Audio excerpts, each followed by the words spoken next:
Hello, hello. Mic check, 1, 2. How are you guys? Everybody good? So I've sung into microphones for a lot of years, and I don't really ever get told to hold them closer to my mouth because that's like one of the first rules you learn. And I was doing this, I guess, the whole time while I was up here earlier. So sorry about that. So we're gonna get started. You all ready? Cool. So I'm really just here's the game plan. I'm just going to talk for about 12-ish minutes and kind of describe what the personality or what the Enneagram is by kind of addressing 3 different questions. First off, what is it? What is the Enneagram? Second, why does it matter? And third, what does it help with? What's it for? And to maybe your dismay, I'm actually not going to talk about any of the actual types tonight.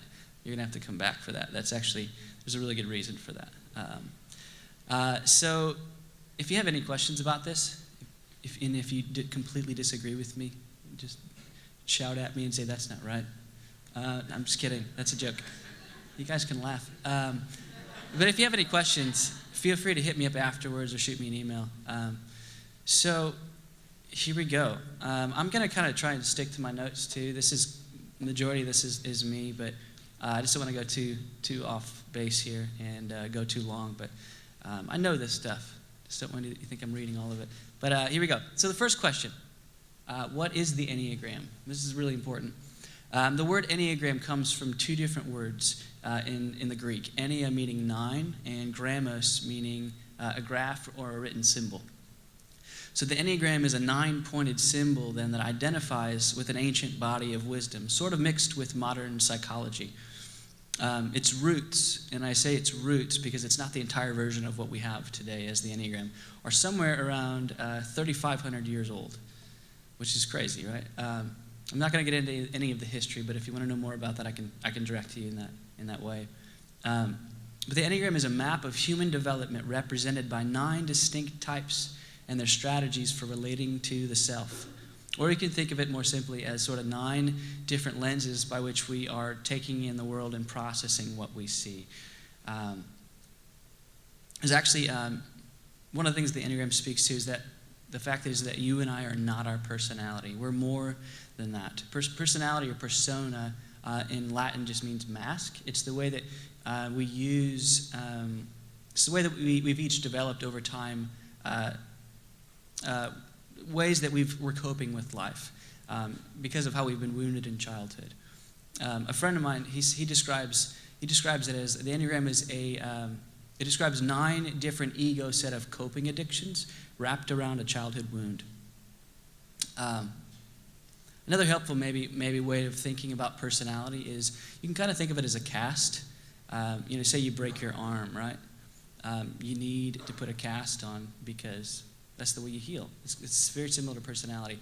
The problem is that if you never learn to disidentify with your personality or take your cast off, your arm, there's a good chance it's going to fall off, right? So that's kind of something similar here going on with that.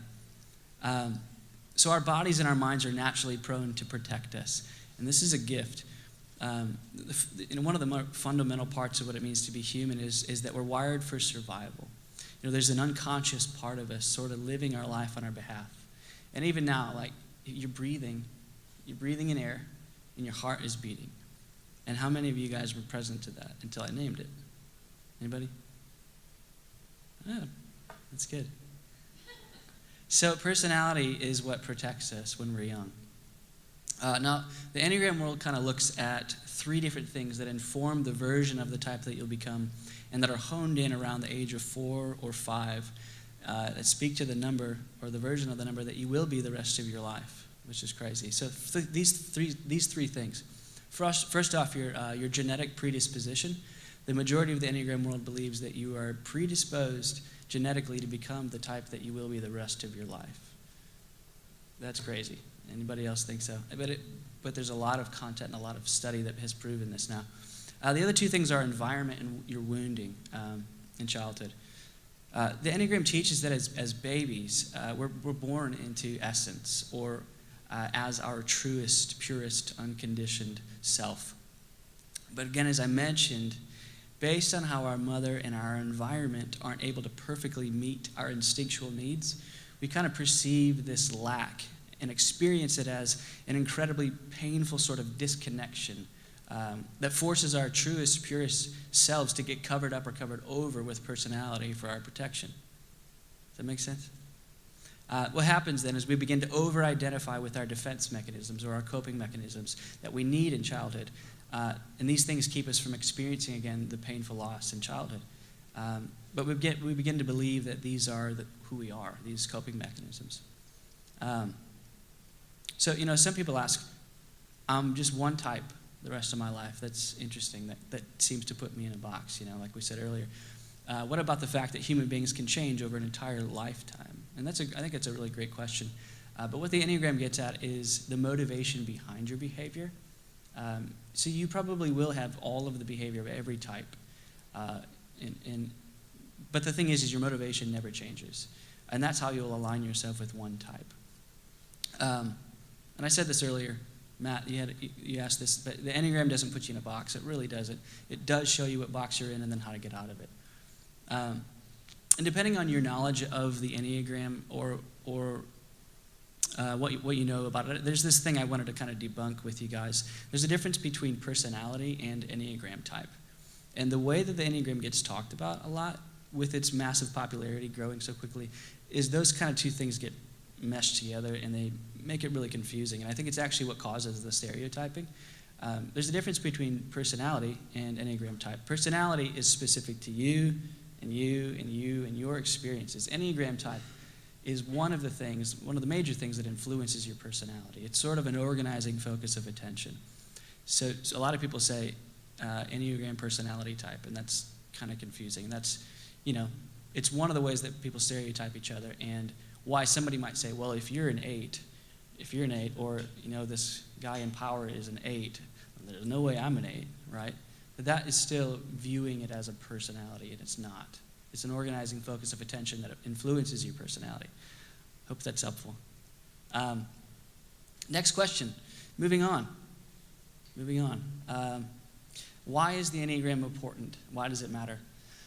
So the Enneagram of personality matters because our basic type reveals the psychological mechanisms by which we've sort of forgotten or gone astray from our truest nature. You could say the specific ways in which we are connected to the divine or created in the image of God that's been lost or disconnected in some way. James Hollis, the same guy I quoted earlier, he says that the most damaged relationship we have is the one we have with ourselves. And I do think if we're really, really honest with ourselves, you think back, you're laying in bed tonight. You ask yourself, how many of my decisions, how many of my behaviors were responses? Was I present to knowing what I was doing and saying and not doing? How many of those were present actions? Or how many of those were actually reactions? And if I'm honest with myself, the majority of my behavior and what I do are just reactions. So one thing the Enneagram helps with is it helps us see the difference between surviving and thriving. And Saint Irenaeus, this monastic in the past, he says that the glory of God is man fully alive. And I think this is what he's getting at. There's a difference between reacting in the world and responding in the world, So what the Enneagram helps us with is it shows us our issues. It names the problem of our personality that we may not be aware of. It reveals our type-specific triggers and shows us how to be less and less controlled by them. And it really gets at the root of the things that we may be stuck in or are frustrated with about ourselves that, we seem to take into a lot of different relationships. And don't get me wrong, it does show us kind of the gift of our type, like the unique contribution to the world that we have and how we can still be used despite our selfishness. But the Enneagram of personality reveals that our gift is also our weakness, if not managed or learned over time how to be balanced. It's kind of the idea that anything good can become distorted when it's not honored or used properly. Cool, tracking. So the last question, what does the Enneagram help with? What's it for? So ideally, like I said, personality is an effective way to express ourselves, but the challenges arise when our specific point of view becomes rigid and we get stuck in unconscious automatic habits. There's another lady that I've learned from named Leslie Hirschberger. All these people have great last names. She says your Enneagram type is both your opening to love and your obstacle to it. She says it's so much more than a type or typology. It's a tool for spiritual conversion. So the Enneagram, it helps us see. It helps us see that we each have a set of filters or lenses that limit our perspective and experience. It's so much, it's really pretty accurate that we just see a slice of reality, not the full 360-degree view. So, one of the things that Enneagram does for us is that it helps us wake up to the rest of the world as it is, not just as we are. A guy named Alan Watts says, waking up to who you are requires letting go of who you imagine yourself to be. So it helps name these things, these ways that we are obstacles to ourselves, to growing, to becoming more than our personality's patterns. So a lot of what we're going to be doing together the next few weeks is what we would term self-observing, kind of naming the behaviors that are commonly most specific to our type. But I do want you to hear that this is really just the very beginning of this whole thing, because the whole point of the Enneagram is for transformation. It's for becoming the healthiest versions of ourselves and sort of uncovering or excavating this essence, as I've heard a teacher say before, that was hidden in childhood when we were wounded. And I'm really hoping that if you didn't know this already, or if you haven't caught on to this by now, that you'll begin to learn that the Enneagram really isn't just a test. That bugs me when people think it just is. But the Enneagram really isn't just a test that helps you identify your number, and now you take that on as who you are. Learning your number is really your embarkation point. It's the beginning of the journey. Russ Hudson, one of the foremost teachers in the Enneagram, says that your Enneagram type isn't just a type. It's actually a path to God. So really learning your type is for dismantling the unhealthy ways your personalities become unhelpful and kind of keeps you asleep on autopilot. So really the key for us is to begin to pay attention to what we pay attention to, because this kind of determines what we miss. And finally, what the Enneagram, what it kind of does for us is, what it helps us with is it gives us compassion.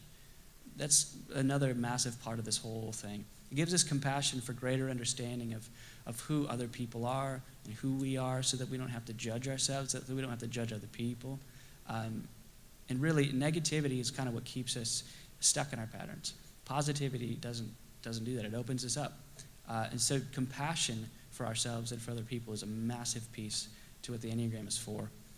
For example, there's a lady that I've learned a lot from in the past. She says, if you know about the Enneagram type 1, ones are known for having this voice in their head, not a schizophrenic voice, but go with me here. So think of maybe the worst thing this last week that you've done that you're really not proud of. Don't say it out loud. But what's the talk internally, aimed at yourself? For me, it's probably what's wrong with you, you moron? Like, why did you do that? Why do you keep doing this? And now understand that this is actually the voice that ones are known for having in their heads every day, all the time. It's that extreme, and especially in stress and in unhealth, like it just gets worse and worse.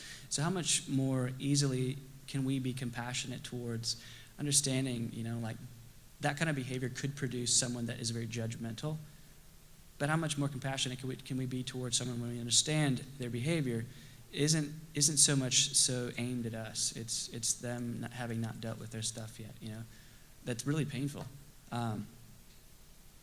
So lastly, I just want to mention, as we jump into this, I'm going to start naming the types in the next few weeks and describing them in detail.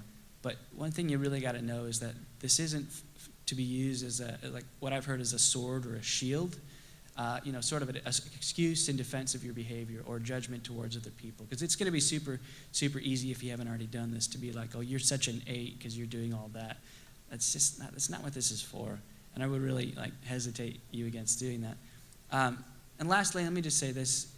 Everybody's going to, if you already haven't done this because you know a little bit about the Enneagram, everybody's going to want to type each other. That's a natural thing to do. But most people type each other based on behavior. And again, behavior isn't everything. It really is not much of any pointer or anything. Most of us, we do type people based on behavior. But again, the Enneagram gets at the motivation behind what you're doing, your behavior.